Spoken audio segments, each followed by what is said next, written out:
You are Locked On ACC, your daily podcast on the Atlantic Coast Conference. Part of the Locked On Podcast Network, your team every day.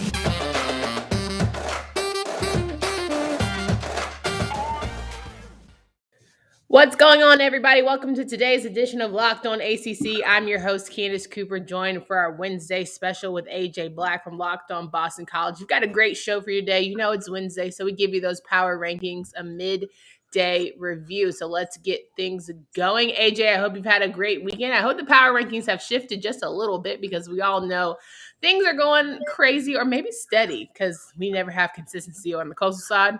And we've certainly spiced things up on the Atlantic. I hope that you have some good rankings for me today. I think I do. I have to admit it was a busy fall weekend for me.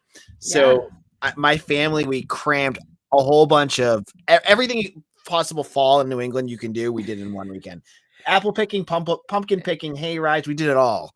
But unfortunately, so for me, I had to catch up on all the college football action. I know there were some great games. I can't wait to talk about them today. You know, it's funny you say that because my coworker she lives in Boston. I work remotely, and she was telling me about how she was going to go apple picking and get some jam for her fam. And I'm just like, oh, is that like a thing? So it's nice to hear your confirmation that is very much a New England tradition.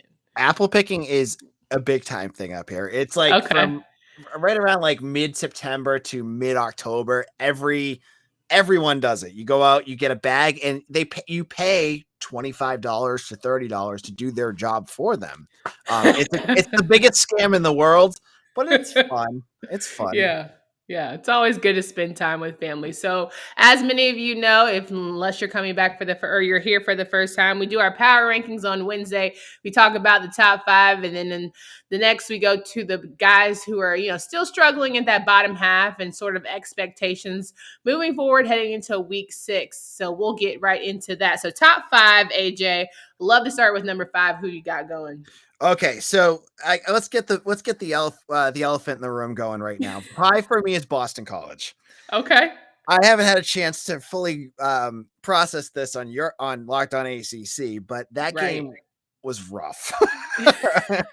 I thought you're absolutely right. I think it was more rough because you saw the potential of who Boston College could be if they had a full slate of folks, if they had a healthy roster. That was definitely a winnable game for the Eagles. That fumble by Dennis Grosel at the end of that game.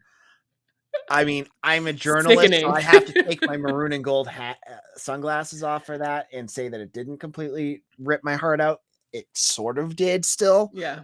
It was rough because BC was better. They had DJ on the ropes that whole game. Clemson was able to move the ball against BC, but BC clamped down consistently. Like Clemson had that one broken touchdown. That was it. BC had that chance to win that game. They still weren't able to do it. So they drop a little bit, but I still think they're as good. I think they could still win any game left on their schedule. Dennis Grosel is going to have to clean up some of his mistakes, but I still think at least right now, they're number 5. Well, I would also love to know, because at the beginning of the season, you talked about the defense being one of those pain points for the Eagles, and it seems that they held their own against, of course, DJ, who is struggling, but still, they made it a game, and they made DJ nervous and having to figure things out. So were you impressed by them? I saw, you had some highs and lows conversations earlier this week. Yeah, I mean, I totally, I liked how they've played. Hafley has pressed that what he wants is his defense. It doesn't matter for yardage, it's points. And you see that week in, week out, right? Mm-hmm. If he can get his defense to lock down so they can't get in the end zone, they can get 600 yards. But if they're going to be kicking field goals all game, that's a positive. And I liked how BC, the secondary, looked like they were playing with their hair on fire. And I loved that. And then I thought the linebackers had a good game as well. There was a lot still that I thought that the defense still needed to improve upon, but they're definitely not the hindrance that I thought they were going to be at the beginning of the year.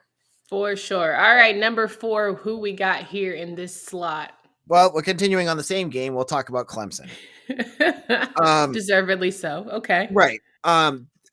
The one takeaway from Clemson is that their defense, no matter how many guys they lose, and they kept losing guys during that game, it seemed like everyone was just getting hurt. They just kept reloading with new guys, and they were perfect in Brent Venable's system. And I've said this on Locked On BC earlier this week.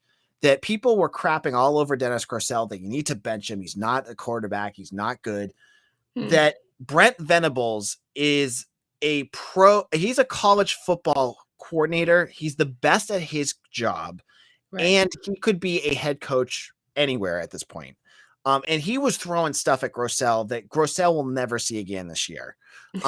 Just guys coming from everywhere, exotic blitzes. He was trying to confuse him as much as he could. And my co-host Mitch Wolf, who comes on a couple times a week, was saying, like, you know, he's a film guy. He's like, man, Clemson throws stuff at you that you just don't see in college football. So credit to Clemson's defense.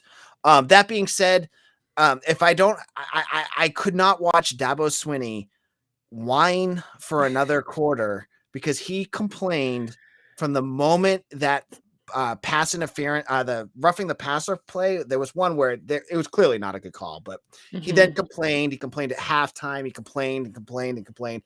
And then, hey, look at Clemson started getting all the calls. And so he kind of grinds my gears. But the offense has got some issues. Those wide receivers didn't look like they wanted to be there. And DJ's got the yips. He's got to figure. It's not his fault that Tony Elliott, Clemson's offensive coordinator, needs to figure out how to set that offense up better for him because they're expecting him to do what Trevor Lawrence did, and he's not the same quarterback. And so he's set up to fail. And you saw it against BC. Like, he just couldn't do what they wanted him to do. You can definitely tell it's a head case because you saw him. We saw a lot of tweets going out about him at like 12 or 1 o'clock in the morning, running the plays that he missed. And like, while I get it, I think it's admirable, sure. But I think he just needs to kind of chill a bit. Like he's not relaxing and being Big Cinco. He's trying to be what everyone has created in this image of a Clemson quarterback to do. And like nobody was Deshaun Watson. Nobody was Trevor Lawrence, right? And so who are you outside of the staple of being said quarterback? And I think he's still trying to find his identity, but I don't know if they're not making it easy enough for him or he's not stepping up to the plate for the challenging plays that he's being required to do. Right. Totally. Yeah. I think he'll figure it out. I do think he'll get there. I just think right now he's still got the yips. He doesn't have the confidence right now. And it's costing Clemson offensively. Yeah. He's certainly playing scared. All right. Number 3, who we got? All right. So they've just been yo-yoing up and down my power rankings all year. It's Pitt. Okay.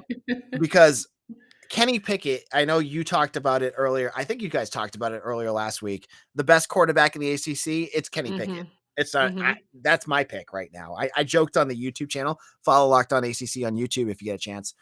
I said it was Phil Dracovic, and then some of our listeners let me have it. I was like, I'm kidding. I'm just joking. But no, it's Kenny Pickett. He is awesome, and he has the skill set, I think, that will develop into something positive as a pro. But what he did to Georgia Tech, wow. You know, that in that defense, I'm impressed with what Pitt's able to do. Now, can they consistently do it week in, week out? They're always due for a clunker, just like UNC, and we talk about that every week. Pittsburgh is the same kind of team. Like, to me, they're just gonna. It's what makes the Coastal the Coastal. They're gonna have a clunker, and I'm just waiting for it to happen. But man, they looked way better than Georgia Tech in that game. Yeah, I'm assuming that Western Michigan game was their clunker because even Kenny Pickett still shined and put up 4 touchdowns during that one. So I hope that that's their kicker. And I hope I can sit here and say towards the end of it, I'm kind of thinking that Pitt's going to win the Coastal. I don't see another team kind of stepping to them at the moment. But, you know, there's still a lot of football to be played. But Pitt, if we had to stop right today, Pitt would be my choice to see in December. All right, we've got to go to number 2. Who is sitting in the number 2 spot trying to fight for that top one? It's NC State. You know, I believe they had a bye week last week. I'm just looking at my notes. Yep, they didn't. No, they played Louisiana Tech, and that wasn't the best game either. They jumped out to a big lead in that game. They were up. I think it was like 27-13 or something like that. And then they let Louisiana Tech just kind of march back, and they barely snuck away with that. Now, as a BC fan and as an ACC fan, BC and NC State play again next week, or not again. They play next week in a night game that ACC just announced is going to be a 7:30 start. That's going to be a big game. Yeah. Because right now the class is obviously our number 1 team, and we'll talk about them again. But you know, that next game, who's going to be number 2 in the Atlantic could come down to that game, and it's going to be another night game in Alumni Stadium, and that's going to be a fun one. I think that's going to be a fun game. I agree. I think this was the hangover game that we were all expecting from NC State, but this is the first game where they had the hangover and still would manage to pull it off, because the Mississippi State game was a head scratcher. Couldn't quite understand why they let that one get away. But as many were saying, Louisiana Tech was the best offense they faced, and they showed that. So I think it's just a matter of how do you keep moving forward and chipping away, because you have some really good Atlantic Division opponents coming up as your way. You still got Boston College, you still have Wake Forest, and so you're going to have to step up big during some of these matchups. So who do we have at number 1 here? Speaking of Wake Forest, the Demon Deacons are my number 1. Yes. And man, did they sneak by. They got gifted a win in that game. And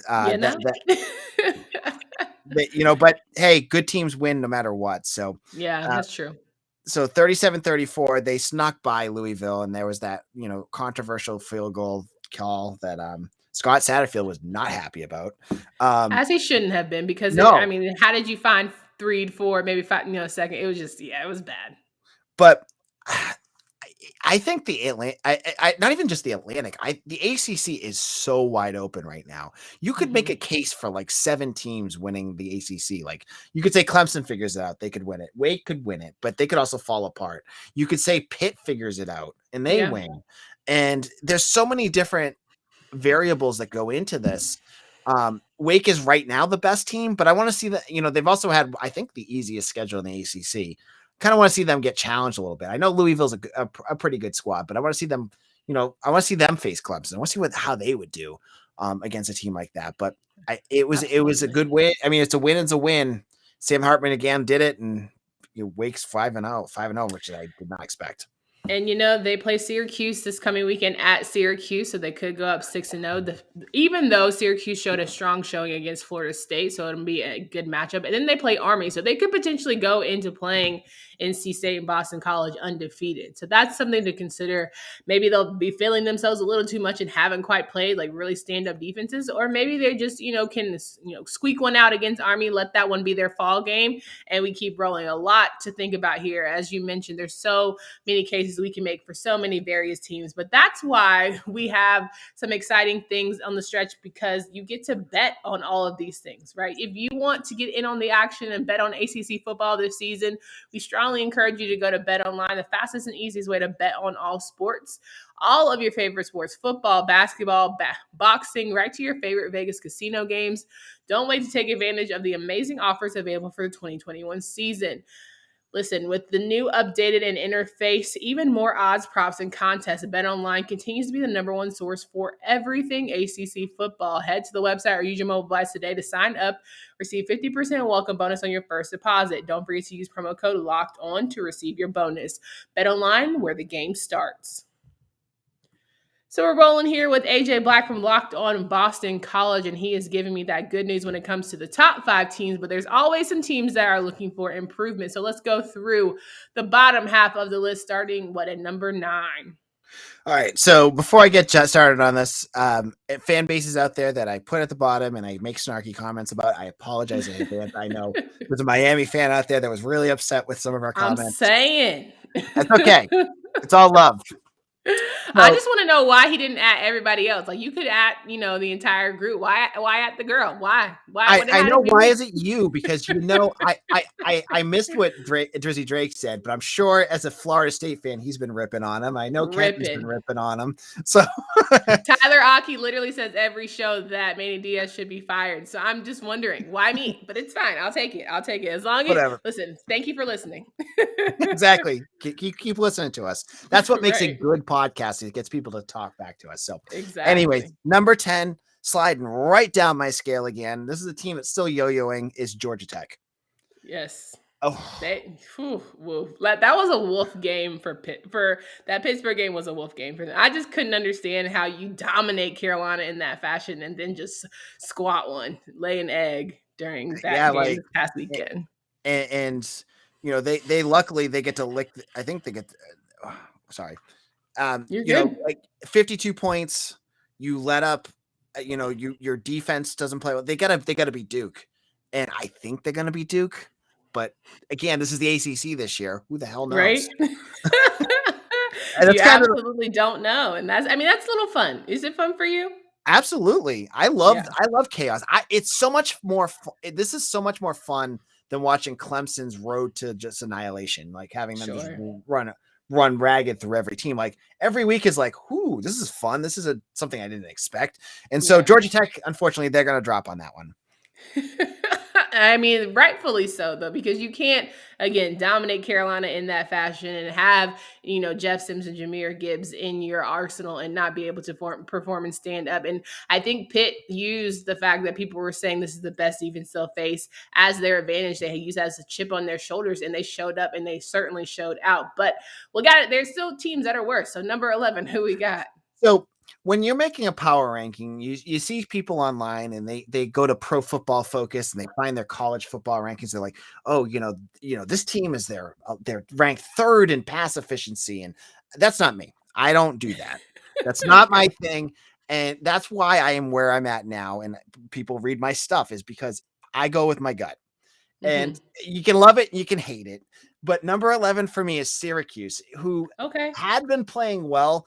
But when you play the way that they played against Florida State, and they pissed excuse my language, they crap that game away hard.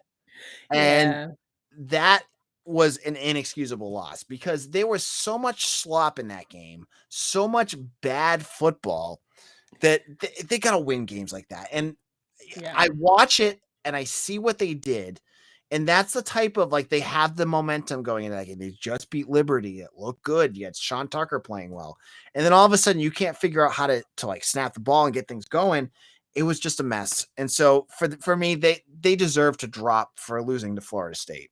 Yeah, listen, you can't beat a bad Florida State team, and then that tells me more about your program than it does about Florida State, right? Because all the time for you to be successful. You've never won in Tallahassee, and you had it right at your fingertips. And you saw, like you mentioned, how bad of a game it was. You were running all over that defense. Garrett Schrader looked like a dual threat quarterback from he looked like Trevor Lawrence playing Florida State, right? Yep. He just looked incredible, and used to still on the last play of the game not be able to deliver because Florida State ended up kicking it and getting that extra 3. That's tough, right? That's hard for Dina. That's hard for Dina to explain, and I'm sure tomorrow we'll hear from Tyler Aki on Locked On ACC. He'll tell us all the thoughts there, but it's inexcusable, but it's more reason why it just may be time to move on. But I don't necessarily want anyone to lose their job, but I mean, you got to stop making excuses for people at some point. But still, not the worst team. Nope. Who else we got? All right, falling down our list again. It seems more and more that their wins came because they played bad teams. I put Duke. Okay. Because they got waxed by UNC. And on BC Bulletin, if you go to my site on Thursday and Friday, and I'll definitely do it this week because BC's off, I do my picks of the week and I go over my games. And if you're a betting person and you want to lose money fast, follow my picks because I swear I think I missed on 5 of 7 last week, which begs the question, why am I talking college football? But I'm just not a bettor. I'm not good at it. So, but I have fun with it.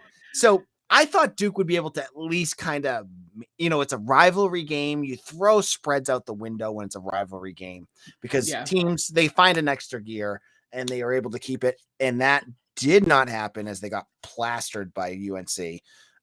And they looked every bit of the team that had a couple out of conference wins that weren't very good, and they just couldn't handle an ACC team. I don't know how they're going to do against other ACC programs because they didn't look very good.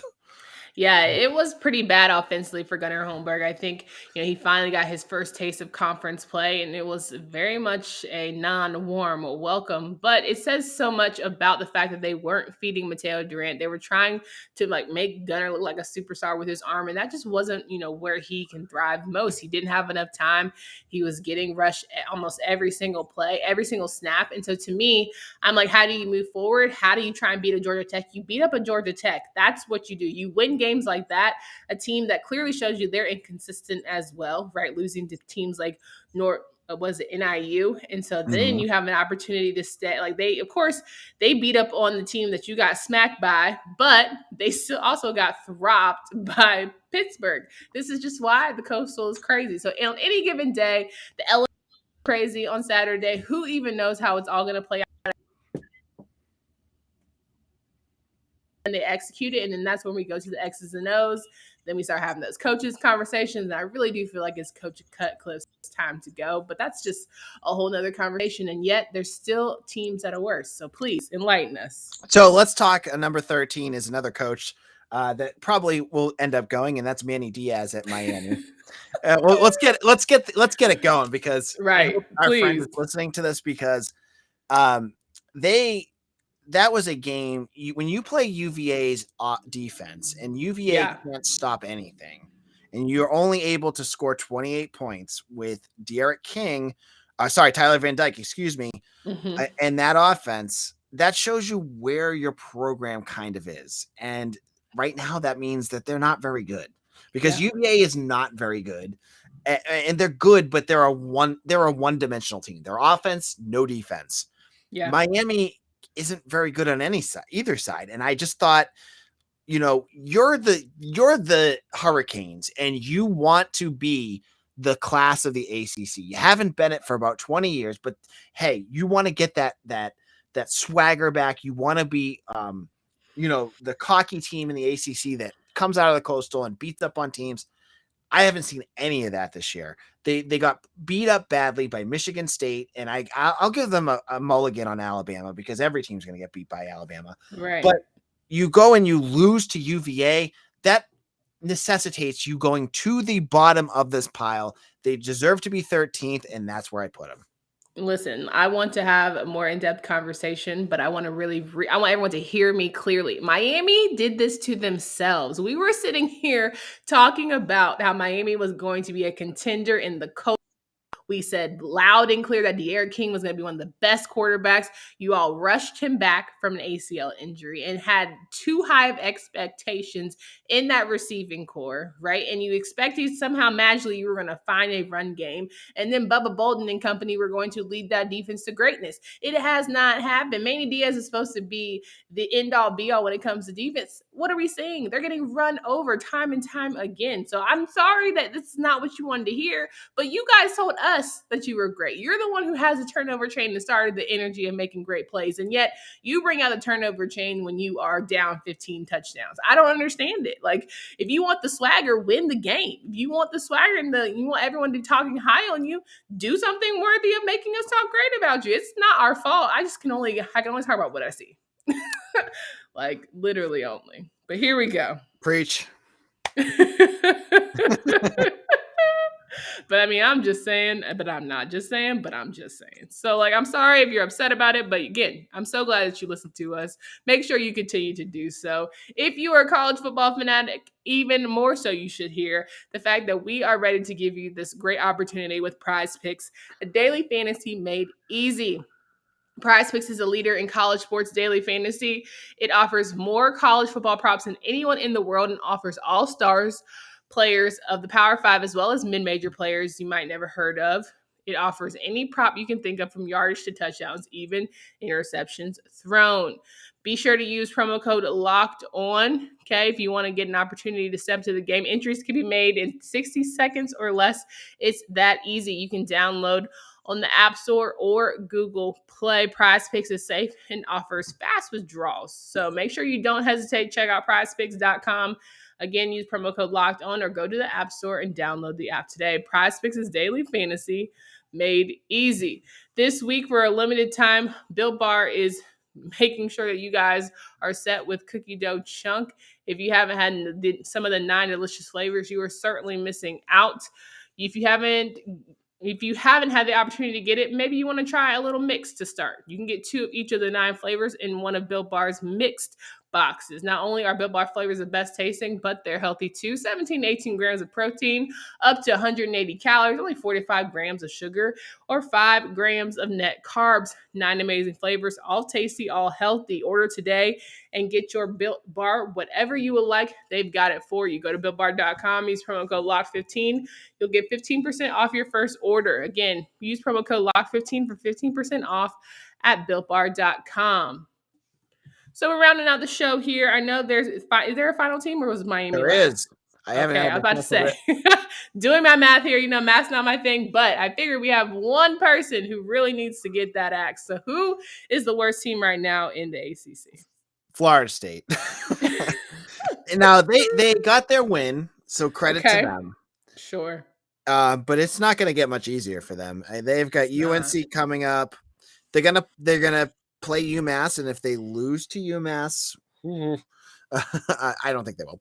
They get Clemson, and then NC State, UMass, Miami, and then BC.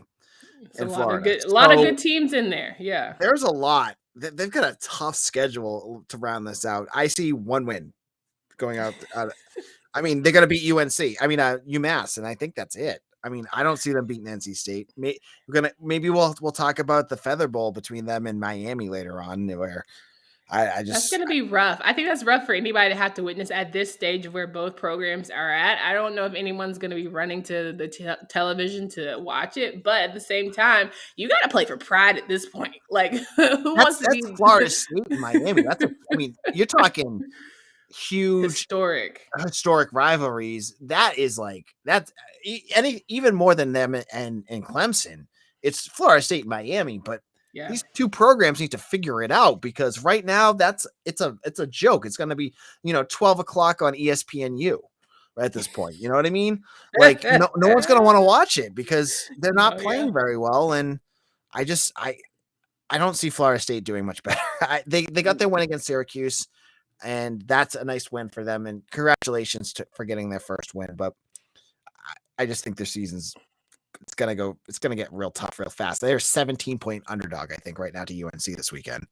That's rough, but not surprising. But hey, I think, like what I say with any ACC scheduled game every single week, nobody knows because we don't know which team is going to show up. The only teams that have been rolling really is Pitt and Wake Forest. Everybody else is kind of like, could we get a really good team that day? Maybe. Could we get a really crappy team? Maybe, So I think that's ultimately going to come down to pride and who wants to get to December, who wants to be in Charlotte, because it's still a lot up in the air. But, you're starting to get to that midpoint where you're putting yourself either in the conversation or you're slowly exiting stage left because you just don't have an opportunity. And then you just try and go with, sheer will and want to trying to mess up somebody else's season. So you don't want to have to mess up somebody else's. You want to be in it for yourself.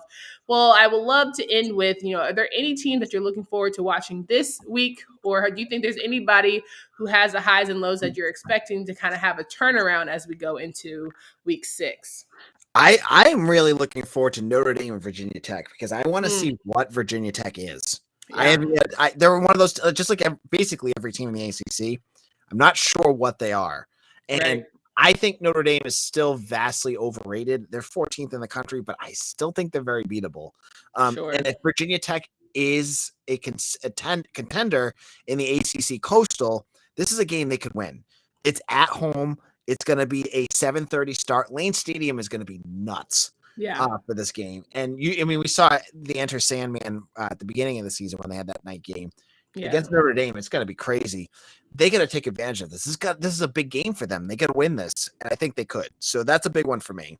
I hate that we'll have to say nice things about Coach Fuente if they do win this one. And, if we're really going to keep it a band to our Miami hater, right, we've talked more junk about Virginia Tech on this show.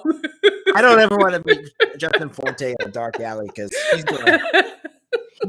he's got legitimate beef with me, and I deserve it. So right, every single one of my co-hosts here have beef with Coach Fuente, except maybe Tyler, because he's all for his recruiting style for whatever reason. But I'm just saying, we show love and we keep it real here on this show, and that's what we came to do. Well, it's always a pleasure talking with you, AJ. Can you please remind folks of where they can find you, follow your work? Yeah, check me out on Locked On BC. We've been talking about the Clemson loss and helping my listeners kind of get through it because it's a tough loss. We've been talking about that. We're going to talk about basketball, recruiting, all sorts of good stuff coming up on Locked On BC. You can follow me on Twitter at AJBlack_BC, and I'm the editor and publisher of BC Bulletin, part of the Fan Nation and SI Network. Check out my work there. No doubt. Again, always a pleasure to have you. If you guys want to hear more of ACC conference news, we strongly encourage you to download and subscribe to the podcast. We are both on YouTube, and you can get it wherever you listen to your podcast. Expert analysis from all of my great co-hosts, including myself. We look forward to talking to you on Thursday. Again, Tyler Aki from Locked On Syracuse. We're going to have a great show. Gear you up for week 6. We're going to preview some of these great games, and then we will get you settled for the weekend with Drizzy Drake as we talk about some betting action. Not that AJ will be included and that will make sure he doesn't throw any out there, but we'll get you guys set up nicely for the weekend. So until next time, we hope you guys have a good one.